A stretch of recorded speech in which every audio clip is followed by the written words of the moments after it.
Hello internet and welcome back to the most inquisitive channel on YouTube, Life's Biggest Questions, the place where we definitely won't be feeding any Mogwai after midnight, and we're incredibly diligent with our use of H2O, so you've no need to worry, really. What's going on, guys? As always, I'll be your disembodied floating voice, Jack Finch, as we padlock the cupboards, chain up the refrigerator, drain the pool and gremlin-proof the house, as we wonder that surely a dog would be a much better alternative, and curiously ask the question, what if gremlins were real? Roll the clip.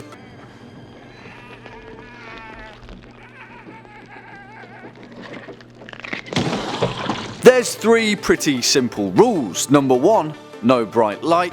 Number 2, don't get them wet, and number 3, never feed them after midnight, no matter how much they beg. Pretty easy to follow, right? Well, of course, we wouldn't be asking this question if it was so straightforward. The Mogwai are a cute, fluffy, spacefaring species, genetically engineered and sent by a galactic authority to spread their peaceful spirit across the cosmos. Although, you won't know that unless you're a Gremlin nerd deep into their canonized novelization. Of course, though, like with most things, not is all as it seems, and they harbour a deep, dark, disturbing underbelly. Before we jump into that though, you know the drill by now, guys. If you're a fan of this video, Gizmo, Stripe, or just Life's Biggest Questions in general, then feel free to give this video a thumbs up and hit that subscribe bell so you can stay up to date with our latest and greatest uploads. Also, why don't you go ahead and share this video with a friend, because the lifestyles of the Mogwai are an admirable aspiration for the most part. Gremlins, a film released way back when in 1984, catapulted the creatures of the Mogwai into our collective consciousness as our cute furry friends that harbour a pretty debilitating downside. They're also part reptilian mischief makers that want to fluff everything up for humanity. In the first and subsequent sequel film, we understand that Gizmo, a Mogwai given to the young Billy Peltzer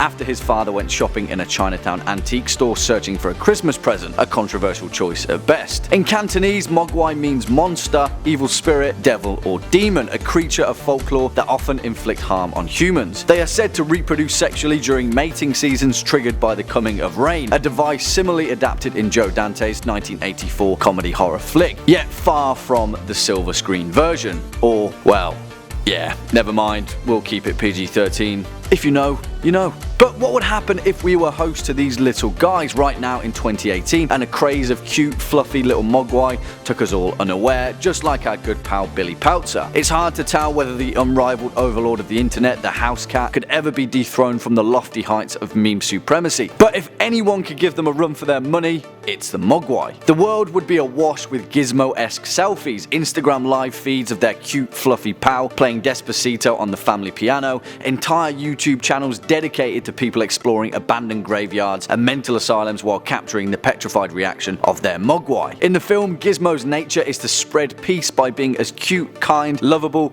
innocent and adorable as can be. He's also incredibly adept at electronics, so if you kept a Mogwai around the house, you'd be in for some pretty convenient living. But as Albert Einstein famously allegedly said, two things are infinite: the universe and human stupidity. And the Mogwai come with three very clear rules that would swiftly, inevitably be broken. Number 1, no direct contact to sunlight, which is a given really, because most responsible Mogwai owners wouldn't ever want to expose their fluffy little friends to so much pain. But in the event of a gremlin outbreak, which we'll get to later, this would be the fail-safe method to containment. Apartment buildings would be fitted with emergency solar simulators that would bathe every corner in sunlight before the gremlin exterminators could arrive, which also poses the question, would we even want to take such a risk? For the sake of argument though, let's keep it rolling with number 2, don't get them wet, because contact with water causes a unique chemical reaction in a Mogwai, an instantaneous parthenogenesis, producing offspring of furry, fluffy balls emitted at high velocity from the creature's upper back. This is the real problem, because